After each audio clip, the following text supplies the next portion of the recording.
Ассалаумағалейкум достар, сіздермен бүгін мен Clash.kz арнасы. Достар, мен видео түсіріп жатырмын наконец-то. Және менде неге видео түсірмей кеттім, немесе тастап кеттім бе деген сұрақтар туындайды. Жоқ, мен каналымды тастаған жоқпын, және де тастамаймын. Және де менде просто қол тимей кетті, ішкі проблемалар дейді ғой. Енді мен оны созып, жыр қылып айтпай ақ қояйын сіздерге. Және де достар, тағы да видеоны көрмес бұрын сіздерге айтатыным, дауыспен проблема болуы мүмкін. Енді дауысым кейде шықпай қалуы мүмкін осы видеода. Себебі мен уже мен өзімнің устройствомен емес, басқа бір баланың устройствосымен, соткасымен түсіріп жатырмын. Және де достар, видео шықпай кеткен соң мен видеоны дуэлмен бастаймын деп шештім. Және де екі қазақ кланы Mega Empire KZ және Қазақстан деген кланның арасындағы КВ туралы айтатын боламын. Және де достар, Mega Empire KZ-ге кіретін болсақ, барлығы өте жап-жасыл, өте керемет достар, өте тас жерлер. Және де бұл жерде қарайтын болсақ, жігіттермен өте активный, және де донатты аямай беретін жігіттерге толы. Және де осы жерде жалпы мықты жігіттер бар, трошка жақсы көретін. Және де осы кланға набір ТХ8 ташер болу қажет. Енді примерно 300 жұлдыздан асу керек қой ТХ8 үшін. Және де ТХ9-ға тоже ташерлер қажет бұл кланға. Егер сізді қабылдамаса, Mega Empire KZ2-ге кіріп, міне хэштег тұр, соған кіріп, КВ-да өз өнерлеріңізді көрсетуге болады. Жақсы атак жасаңыздар, қабылданасыздар. Және де достар, енді КВ туралы көретін болсақ, және көріп тұрғандарыңыздай, жалпы не фото жасап тастады Mega Empire KZ, уже 7 сағат бар әрі бітуіне. Және де көретін болсақ, бұл жерде сәттілік Қазақстан деп тұр. Енді команда противника Қазақстан деген кланды білесіздер. 133 победа, бұл өте жай клан емес. Бұл жерде де ташерлер бар, өте керемет. Және де достар, міне өзіңіз көрдіңіздер, дуэл с кланы Mega Empire KZ. Удачи вам, братья дейді.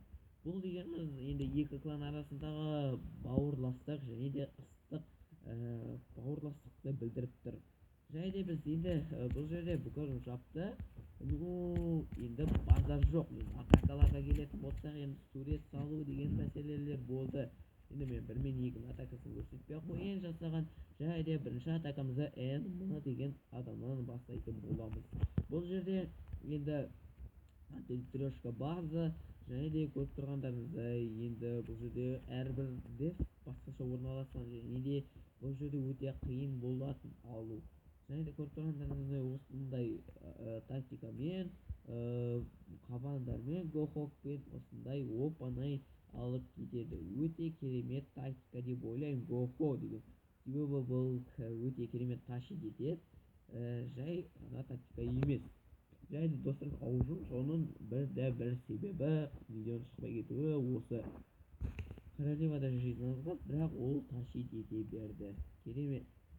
Енді біз 4 атакасын көрсетеміз. Енді мықты атакаларды көрсетейін. Мықты атакалар болған мақсат деген жігіттің атакасын көреміз. Енді Зерс деген балаға атака жасаған. Және де осылай енді го балунмен крипштан шығарып алды. Енді көріп тұрғандарыңыздай, енді воздушный әскерлерге ганша действие етпейді. Сондықтан да 2-4 пулмен ба дефті сындырып тастайды. Воздушный бораны содан кейін 2-2 лавадан 2 пулны сындырып тастайды. Өте керемет қарапайым тактика. Және сонда ғана ганша жұмыс істей бастайды. Көріп тұрғандарыңыздай, және де осылай оп-оңай алып кетеді. Керемет тактика деп ойлаймын. Енді тас жерлер жігіттер болған соң, енді болған не жоқ қой, проблема. Енді мен император деген жігіттің атакасын көрсетіп кетейін. Және де осындай го-хоп тоже. Және де достар, мен сіздерге айтарым, енді го-хоппен кірсеңіздер, бірінші королеваны құтып алыңыздар. Неге десеңіздер, жалпы герой королева қабандарға мешет етеді, және де өзінің арбалетімен кәдімгідей қабандарды шыдатпайды. Енді король енді уронды аз алатын болған соң, енді оған өте қиындық туғыздырмайды қабандарға король. Содан ең басты проблемасы королева болып келеді. Осындай оп-оңай үш жұлдыз алыну өте керемет тактика. Және осындай гохог өте керемет тащит етеді. Осылай оп-оңай үш жұлдыз алып кетеді. Және де енді рационери отырған оп-оңай алып кетіпті. Енді бұны көрсетпей қойын. Енді 9 Мұрат 979 KZ деген жігітке жасаған абзалдың тактикасын көретін боламыз. Иә, бұл жерде тоже осындай немен кетіп қалады. Тоже go value дейма, қалай еді осындай атайтын еді. Жалпы осылай алып кетеді. Және осындай оп-оңай тактика көрсетеміз. Мына жерде жынды спешный үшін салынған көрсетеміз. Және қалған спешныйға қазір ол сурет салып кетеді ортаға. Қараңыздар. Осындай уақыт созып кішкене дегенде осылай 5 секунд қалғанда осындай сурет салып кетеді ортасына. Өте керемет. Молодец. Және де тағы да қандай 19 Вела деген жігіттің атакасын көретін. Ол 19 тұрып 11-ді 3 жұлдызға сындырған. Өте керемет көрсетеміз. Енді бұл героическая атака деп ойлаймын. Я себебі 19 тұрып 11-ді сындыру бұл өте ғажап нәрсе. Және де осындай королеваны сындырып алады қазір көрсетеміз. Я сындырды. Енді командарының кезегі осылай 1-4-5 штуктан әрбір депке қабандар кетеді. Енді олар біріккен соң хил жіберіне көрсетеміз. Осы жерде де хил жіберу керек. Айттым ғой. Осылай оп-оңай алып кетеді. Және маттар добивать етеді қалған дептерді.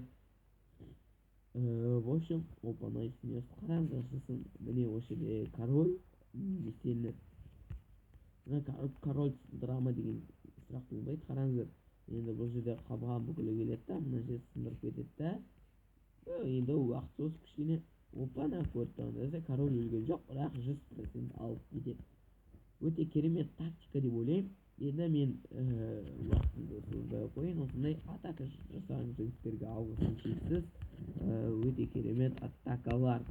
Және де осындай енді соңғы атакамызды Агзам деген Сико деген жігіт енді глава болды, екінші аккаунты. Және осындай керемет атакамен сіздерге көрсеткім келіп тұр. Көріп тұрғандарыңыздай тоже Go Balloon міне ортаға кіреді. Және де королеваны сындырды. Міне көріп тұрғандарыңыздай. Одан ары қарай екі воздушка сынады қазір, міне сынды. Одан кейін гончаялар кетеді екі ПВ-ға. Екі ПВ сөйтіп қазір сынады. Және де шарлар кетеді. Енді шарлар өзіндік дептерді сындырып өтеді. Өте керемет тактика, қарапайым. Және де көріп тұрғандарыңыздай қазір сурет традиция ғой енді. Сурет салып кетеді. Қарап отырғандарыңыздай көрдіңіздер ме? Өте керемет. Жалпы смешной жынды суретке сәйкес келеді. Осындай 3 жұлдыз алыну. Және де достар, осымен біздің керемет атака дуэлі осымен аяқталынады. Енді Қазақстан деген керемет кланға сәттілік тілеймін. Және де Мега Empire кезетке де. Ал достар, тегін лайкты аямаңыздар осындай керемет атакалар үшін. Және де каналға тіркеліңіздер. 200 подписчик қалды, одан кейін 1000 подписчик болады. Және де оған дейін конкурс болуы мүмкін. Және де репіш жасаңыздар, каналға тіркелуді ұмытпаңыздар. және де өздеріңіз көріп тұрғандарыңыздай менде көп нәрсе өзгерді. Жаңа ғана 115 уровень болдым. Және де королева 10 болды. Енді менде голем 1,5 сағаттан кейін 4 уровень болады. Және де енді видеоны YouTube-ке сағанша дейін болады деп ойлаймын. Себебі менде YouTube-ке видео 3-4 сағат загруз етілінеді. Ал амандықта жүздескенше достар, келесі видеода кездескенше сау саламат болыңыздар достар.